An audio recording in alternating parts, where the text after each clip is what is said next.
Have you ever had a lot of ideas? So many ideas they take on a life of their own. Ideas that go against the direction of your current work in progress. So many ideas that you consider changing the scope and direction of your novel? What's up, my fellow scribe? Tim here. Welcome back to the channel. For the past quarter, I've been going through my biggest failures as an author because I don't want to make them anymore. I want to stop. I figured I'll just bring you along on my journey. If you like a proper start to this series, there's a link in the cards to the playlist. Today, I'm going over my 7th biggest failure, my mind being out of control.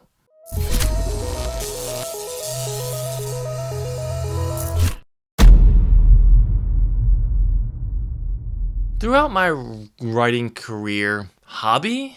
It doesn't matter. I let my brain chew on issues in the back of my mind while I work on something else. It's how I solve problems, and it works. However, it can work a little too well. When new ideas that change the story or direction or scope pop up, I don't shut them down. I'm like a kid in the candy store. Yes.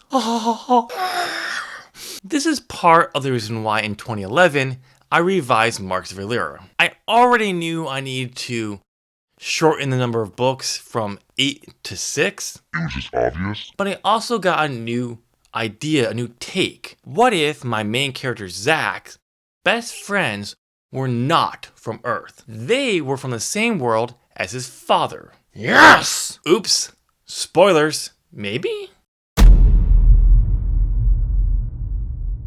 Truthsayer is just the most recent version of a kid in the candy store, new ideas changing things.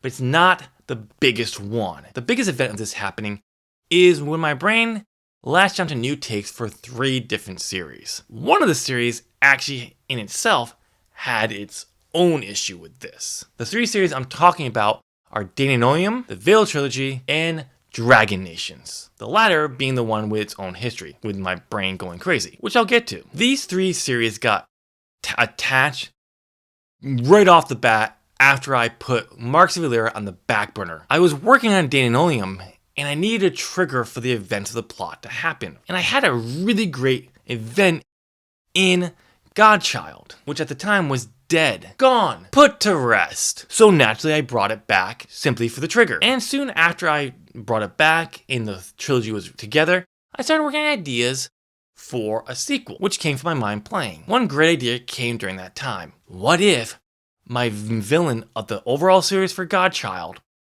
was the main villain from Dragon Nations? Yes.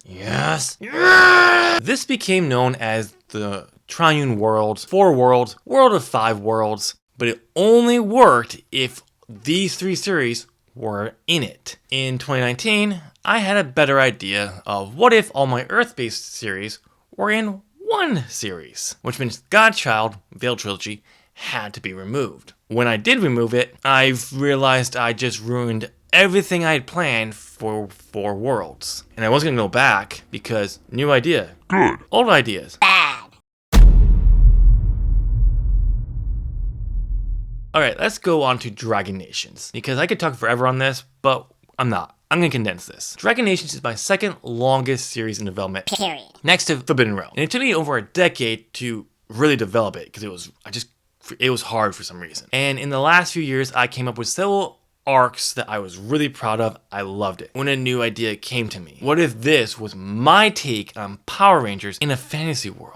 I loved the idea, and back in the day, I loved Power Rangers, and I still sort of do. Issue with this was all the progress I've made recently, which I loved and enjoyed, I have to go out the window and start over. So I rejected it. Then soon after, I removed the Veil Trilogy from the 4 worlds, and that just helped my brain latch on to this Power Ranger idea, leaving me with so much more work I have to do to fix the story if I want to tell it, write it. I'm going to end this video here on this failure because it's so new, I'm still digesting it. I got lucky with Truthsayer with so many of the extra development being able to be used in other projects. But in the future, I got to keep it from changing projects that I'm deep into development. New projects are not that deep into development not an issue. Potentially. You've made it to the end of the video, so why don't you go and smash that like button and subscribe. Click the video to my right, your left, to check out my review of James Scott Bell's How to Write Short Stories. Thanks for watching. Bye.